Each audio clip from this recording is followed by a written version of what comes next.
जय हिंद, जय भारत। और आप इस समय देख रहे हैं CCN न्यूज़ 24 चैनल। मेरा नाम है दिनेश गर्ग जैन, कड़वे सवालों वाला। बता दूं, मौजूद हूं भारत की राजधानी दिल्ली के अंदर और जंतर मंतर के प्रांगण में मौजूद हूं। वही जंतर मंतर का प्रांगण जहां पर लाखों लोग अपनी फरियाद लेकर पहुंचते हैं, सरकार को निवेदन करते हैं कि हे मोदी सरकार, या अलग अलग सरकारों से निवेदन करते हैं कि जो भी उनके साथ समस्याएं हैं उनको लेकर के अपनी समस्याएं रखते हैं। लेकिन मुझे बड़ी शर्म के साथ ये कहना पड़ रहा है कि अब हमारे भारत देश का जवान भी जंतर मंतर के प्रांगण में लगभग पिछले 55 दिनों से अपनी मांग मान रहा है। वो जवान जो सरहद पर रह करके गोली खाता है और अपने 56 इंच के सीने से गोली खाता भी है और गोली मारता भी है दुश्मन को। अफसरों ने बहुत बड़ी विसंगति इन लोगों के साथ की, विसंगति कहूँ या धोखाधड़ी कहूँ या बेवकूफ़ बनाना कहूँ या उन लोगों के साथ गद्दारी कहूँ, कुछ भी कह सकते हैं। इन लोगों की कहीं ना कहीं पीठ में छुरा घोंपा है। सरकार ने हालांकि OROP का जो पैसा इनका बनता था वो भेजा है, लेकिन जो बड़े अफसर हैं उन लोगों ने गद्दारी की है। 73 वर्ष की उम्र में ये पूर्व सैनिक मेरे साथ मौजूद हैं। एक बार फिर भी बात करते हैं कि किस तरह से बेबाकी से अपनी बात रखेंगे। जय हिंद सर। जय हिंद। चाहूँगा एक बार परिचय के साथ शुरू करेंगे सर। मैं captain DP Lakhera, army postal service से मैं रिटायर हुआ हूँ और मैं उत्तराखंड का रहने वाला हूँ जी, लेकिन मैं दिल्ली में ही सेटल हूँ। मैं चाहूँगा सर एक बार खुल करके उसी बुलंद आवाज़ के साथ बताएंगे कि किस तरह से अफसरों ने आप लोगों को साथ धोखा दिया। देखो साहब, ऐसा है कि हम बहुत दिनों से ये आंदोलन कर रहे थे, पहले भी कि हमने OROP के टाइम पर, 1 के टाइम पर, उस समय हम अफसरों को आगे करके चले थे कि हमारे अफसर हमारे वेलफेयर करेंगे, हमारे विषय में सोचेंगे। और जबकि ये OROP, एक बात बता दूं, क्लियर सुन लीजिए, OROP जो है अफसरों के लिए नहीं था। ये OROP जो है ये जवान और JCOs के लिए था, जूनियर कमीशन ऑफिसर था बस। ये अफसरों के लिए नहीं था। लेकिन ये बीच में इनको पता था कि अगर ऐसा होगा तो ये बीच में हमारे साथ को हम दर्री बिछाते रहे आंदोलन में, हम दर्री बिछाते रहे, कुर्सी लगाते रहे। और ये लोग जो है आगे आ गए हमसे आगे इन्होंने कि हमें इनका पता नहीं था कि ये क्या करने वाले हैं। हमने कहा यार, हम तो इनसे खुश हो गए थे कि यार चलो हमारे अफसर हमारे साथ खड़े हो रहे हैं। लेकिन हमें क्या पता था कि ये हमारे साथ कितना धोखा करेंगे। इन्होंने क्या किया कि OROP में तो जो किया ही, उसमें हम लोग साइलेंट थे। हमने कहा चलो यार जो हो गया वो हो गया। लेकिन OROP 2 में इन्होंने जो हमारे साथ गद्दारी की, वो शायद को मतलब विश्वासघात किया इन्होंने, विश्वासघात बोलते हैं। हमारे पेट में इन्होंने चाकू घोंपा है। हमने पूरा विश्वास था इन पर कि हमारे लिए कुछ करेंगे। इन्होंने हमारे लिए कुछ नहीं किया, अपने लिए ले गए सब। ऑफिसर हमारे जो है, मैं ये बताता हूँ, मैं किसी राजनीतिक पार्टी से नहीं हूँ और न हम तो ये देखते हैं कैंडिडेट कौन अच्छा है, हम उसी को वोट देते हैं। चाहे वो कांग्रेस हो, चाहे BJP हो, चाहे कोई भी पार्टी हो, हमें कोई मतलब नहीं। हमें कैंडिडेट से मतलब है। कैंडिडेट क्या है? वो देश, और सबसे पहले हम देशभक्त हैं। हम जो देश के विषय में नहीं सोचेगा, हम उसको हमारा अपना नहीं है।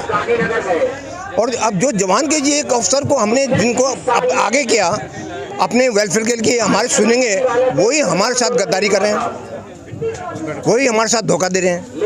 अरे उनको चाहे वो किसी भी धर्म में है, चाहे वो हम धर्म, हमारे उसमें जो है कोई धर्म नहीं होता। हमारा एक ही धर्म है, देशभक्ति। देश के लिए हम अपनी सीने में गोली खाते हैं। हमें जब ट्रेनिंग दी जाती है तो उसमें कहा जाता है भाई गोली पीठ में नहीं खाना, अगर खाना तो छाती में खाना। पीठ में कौन खाता है? जो पोस्ट से पीछे भागता है। हम पोस्ट में खड़े होते हैं, मरते हैं, सामने सीना तान के खड़े होते हैं। मरना होगा तो मर जाएंगे यहाँ पे। और एक चीज़ की बात है, पहले जो लोग हम फौजी मरते थे, हमने देखा है 71 को आर्क में। फौजी मरते तो हैं ही नहीं, कभी शहीद होते हैं। मैंने अपने कंधों पे उनको शहीदों को जो है सम सेक्टर में 71 में अपने कंधों में उठा करके लाया, मैं बॉर्डर से उठा कर हम रंगूट थे उसमें, छोटे मतलब जो है हमारी सर्विस 1 साल थी। और हमको भेजा गया कि भाई आपने जो है जितने भी हमारे शहीद हुए उनको लेके पीछे जाओ। रात भर लड़ाई लड़ते थे, सुबह दोपहर में उनको अपने कंधे में उठा करके पीछे ले जाते थे। कितनी कुर्बानी किया उस समय। हमें मरने का डर नहीं होता था कि हम मरेंगे, हमें ये बोलना कि हमने पोस्ट लेना है बस। हमें उसमें मरने ये नहीं सोचा हमने कि हम मरेंगे, क्या होगा हमारी फैमिली का, क्या, कुछ नहीं। ये था कि पोस्ट लेना है किसी भी तरह से। हाँ, चाहे इसमें सब मर जाए, सब शहीद हो जाए, चाहे मैं खुद शहीद हो जाऊं, लेकिन हमें पोस्ट लेना के भाई एक ही हमें होता था, हमने पोस्ट लेनी अपनी।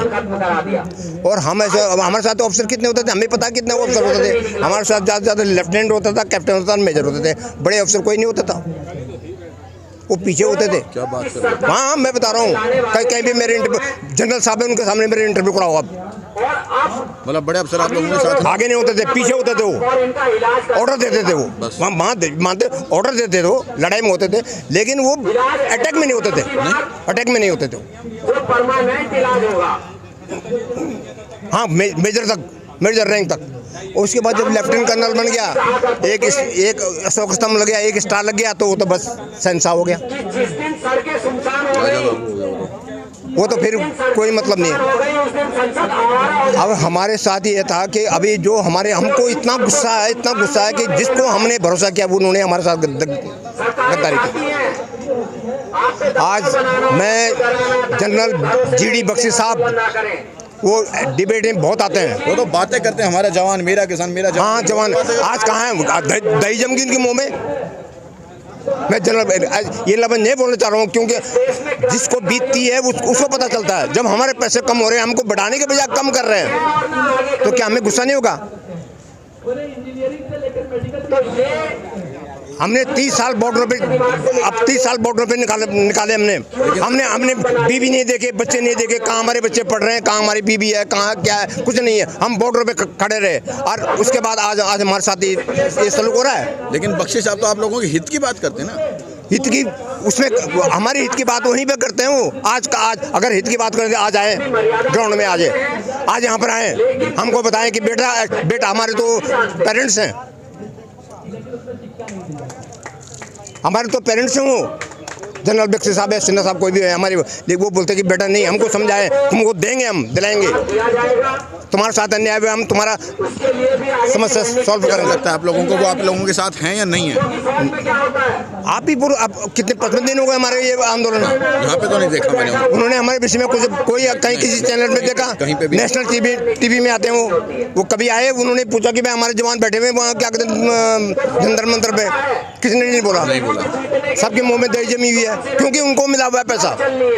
अच्छा, उन्होंने खाया हमारा पैसा, खूब दबा के लिया उन्होंने, और हमारा, क्योंकि हमारा खाया तो अब कैसे बोल सकते हो, कैसे आ सकते हैं हमारे सामने? शर्म नहीं आएगी उनको हमारे सामने खड़े होने की?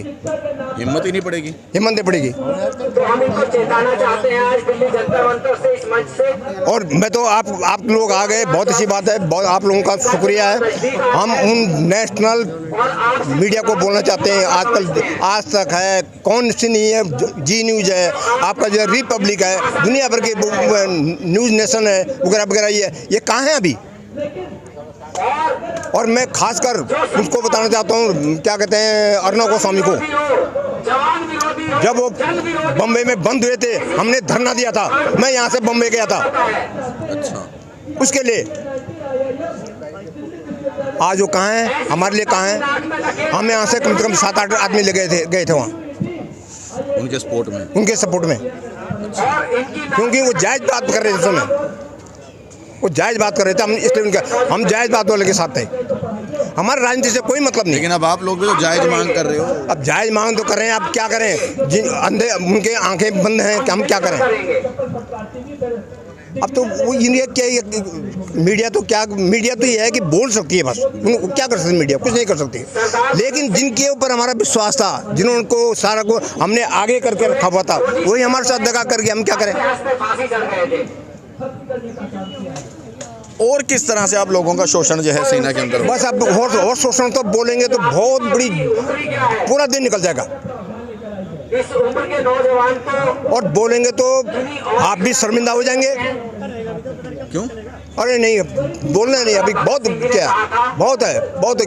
नहीं, मैं शर्मिंदा क्यों हो जाऊंगा? मतलब मेरी वो मैं बोल नहीं सकता हूँ, बात क्या बोल, अगर बोलूँगा तो आप शर्मिंदा हो जाएंगे। ये बेटी मेरी यहाँ पर बैठी हुई, मेरे सामने नहीं बोल सकता। इस कदर बाकी था मेरी कलम मेरे जज्बातों से। मैं अगर इश्क लिखना वो हमें नहीं बोलना अभी। खिलाफ लिखा जाता। मतलब जो भी कुछ हो हम नहीं कर रहे। उसमें अब बता दूँ, सेवादार की बात है उसमें बस। तो इनकलाब वो तो जायज है, उसमें क्या दिक्कत है? वो तो बटमैन सिस्टम बताते हैं कि होना चाहिए।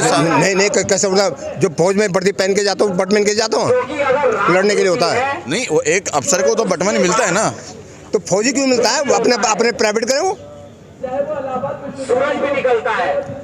मुझे यूनिफॉर्म पहना के प्राइवेट आदमी को उसको पता है कि क्या नाम है, गन के अंदर ग्रीस कैसे करनी है, गन साफ कैसे, उसको पता है प्राइवेट आदमी? वो तो हमारी ड्यूटी है, वो गन साफ करनी तो हमारी ड्यूटी। मैं भाई तो कह रहा हूं, जवान इसलिए तो रखा जाता है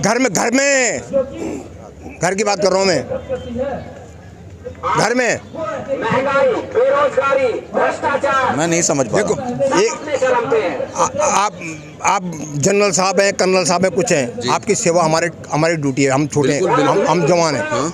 लेकिन कहाँ फौज में, जहाँ तक आप बॉर्डर पे हमारे साथ हैं। लेकिन आप बॉर्डर पे आपकी बीवी बच्चे दिल्ली में हैं, और मेरे 4 आदमी आप वहाँ से भेज दें, 4 आदमी उनकी सेवा करें बच्चों की। कोई कुत्ता घुमा रहा है, कोई कुछ कर रहा है, वो फौजी के लिए क्या बात करो सर, मतलब हमारे भारत देश का जवान जो है ये काम कर रहा है, शोभा दे रहे हैं, शोभा देगा ये। आप जाओ दिल्ली कैंट में जाके देखो, सुबह जो है कुत्ता घूमते हुए दिखेंगे। अगर मैं गलत बोल जाके दिखाओ, रिपोर्टिंग करो आप। दिल्ली कैंट में जाओ और किसी भी कैंटोनमेंट में जहाँ अफसरों की वो है, वहाँ जाके देखो कुत्ते, जवान कुत्ता घुमा रहे हैं। यही शर्म आ रही है हमको बोलने में। मैं सल्यूट करना चाहूंगा। नहीं ये तो वाकई मतलब सरकार को इसके बारे में नहीं पता, अफसरों को शर्म नहीं आती जब ये करवा रहे तो? अब वो तो उन्हीं को आना चाहिए शर्म, कि हमने ये जो फौज में भर्ती हो रखे किस लिए कर रखे हैं, और हम इनका क्या इस्तेमाल कर रहे हैं, वो तो उनको होना चाहिए। बाकी हम कुछ नहीं बोल सकते अभी। बेरोजगार युवा, अब देखिए कितनी तमाम तरह की इन्होंने बातें बताई हैं, और कितना शोषण जवान का हो रहा है, मतलब शारीरिक भी, मानसिक भी और आर्थिक भी। गलत तो नहीं कह रहा ना? अरे जो इन्होंने किया, अभी जो किया कर दिया, लेकिन इन्होंने जो हमारे पेट में खंजर मारा, वो सबसे वो बहुत दुखदाई है। उसी क्रोध में हमें शारीरिक हिसाब से इन्होंने कुछ भी काम करना हम कर लिया, वो भूल गए हम। और ना ही हार मान सकते। लेकिन आज जब हमें पैसे की जरूरत है, मैं बुढ़ापे में हमारे बच्चे हैं, हमने बच्चों को भी बहुत कुछ बच्चे कामयाब हो गए, कुछ नहीं होते, कुछ नहीं हुए, सबको बहुत कुछ देखना पड़ता है। मेरा साथ दे।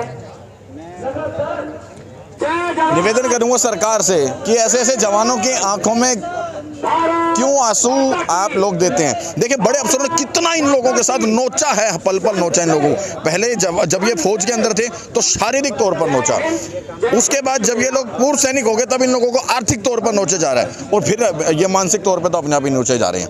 अब इन लोगों के साथ इस तरह की विसंगति पैदा होगी तो सरकार को कहीं ना कहीं विशेष तौर पर ध्यान देने की जरूरत है, और आप लोगों के साथ कहीं ना कहीं सबसे बड़ा भेद उन्होंने हमारे क्या किया साहब, कि ये जो MSP है, MSP के साथ बहुत वो दगा किया हमारे साथ। एक फील्ड में ऑफिसर भी है, हम भी हैं, लड़ाई वो भी लड़ रहे हैं, हम भी लड़ रहे हैं, बल्कि हम उनसे आगे रहते हैं। तो MSP हमको बराबर मिलनी चाहिए, तो कह रहे हम एक ही है। बिल्कुल निवेदन करूंगा ताकि इन लोगों के साथ न्याय हो। लगभग 55 दिनों से ये लोग यहाँ पर बैठे हैं। दूसरा क्या है, इन्होंने पे कमीशन में क्या किया हमको, कि हमको जब हमारे पे कमीशन में इन्होंने 7 पे कमीशन हुआ तो 2.57 से हमें जो है % के हिसाब से इन्होंने हमको हमारी बेस इंक्रीज की जी, और ऑफिसर को 2.8 उनसे की। क्यों? क्या उसमें सरकार नहीं देख रही थी कि क्या हो रहा था? ये